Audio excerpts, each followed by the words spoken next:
മദ്യനിർമ്മാണശാലയ്ക്ക് അനുമതി കൊടുത്ത സർക്കാർ തീരുമാനം റദ്ദാക്കണമെന്നാവശ്യപ്പെടാൻ പാലക്കാട് എലപ്പുള്ളി പഞ്ചായത്തിൽ ചേർന്ന അടിയന്തര യോഗം തീരുമാനിച്ചു.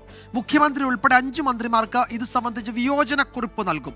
ഇന്ന് നടന്ന യോഗത്തിൽ ഭരണ പ്രതിപക്ഷ അംഗങ്ങൾ തമ്മിൽ രൂക്ഷമായ വാക്കേറ്റമുണ്ടായി. വാട്ടർ അതോറിറ്റി ഓഫീസ് ഉൾപ്പെടെ 3 ഇടങ്ങളിലേക്ക് BJP പ്രതിഷേധ മാർച്ച് സംഘടിപ്പിച്ചു. എലപ്പുള്ളിയിൽ മദ്യനിർമ്മാണശാലയ്ക്ക് അനുമതി നൽകിയത് റദ്ദാക്കണമെന്ന പ്രത്യേക അജണ്ടയിലാണ് എലപ്പുള്ളി പഞ്ചായത്തിൽ അടിയന്തര യോഗം ചേർന്നത്. BJP ഈ വിഷയത്തിൽ നൽകിയ അടിയന്തര പ്രമേയ നോട്ടീസിന് പ്രസിഡന്റ് രേവതി ബാബു ആദ്യമേ അനുമതി നിഷേധിച്ചു.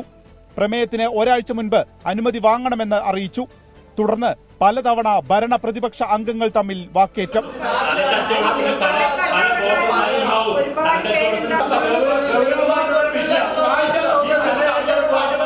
മദ്യനിർമ്മാണശാലയ്ക്ക് സ്ഥലം ഏറ്റെടുത്ത് നൽകിയതിൽ കോൺഗ്രസ് അംഗത്തിന് പങ്കുണ്ടെന്ന ആരോപണവും അടിയന്തര യോഗം വിളിച്ചത് എന്തിനെന്ന CPIM അംഗത്തിന്റെ ചോദ്യവും പരസ്പരമുള്ള രൂക്ഷമായ വാക്പോരിൽ കലാശിച്ചു.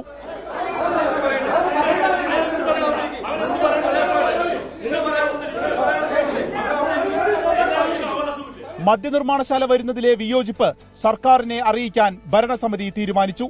പഞ്ചായത്തിന്റെ ഭൂപ്രകൃതി, കാലാവസ്ഥ, കൃഷിരീതികൾ, സാധാരണക്കാർ ഇതൊക്കെ വെച്ചും കൊണ്ട് പഞ്ചായത്തിൽ ഇത്തരമൊരു സ്ഥാപനം വരുന്നതിനോട് ഈ ഭരണസമിതിക്ക് താല്പര്യമില്ല എന്നുള്ള ഞങ്ങളുടെ വിയോജനം ഗവൺമെന്റിലേക്ക് ഇന്നത്തെ തീരുമാനത്തിന്റെ കോപ്പി ഇന്ന് തന്നെ മെയിൽ അയക്കാനായിട്ട് ഇന്നത്തെ യോഗം തീരുമാനിച്ചിട്ടുണ്ട്.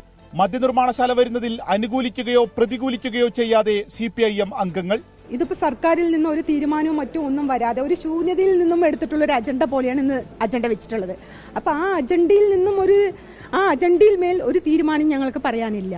എലപ്പുള്ളി പഞ്ചായത്തിലേക്കും വാട്ടർ അതോറിറ്റി ഓഫീസിലേക്കും ഉൾപ്പെടെ BJP പ്രതിഷേധ മാർച്ച് നടത്തി.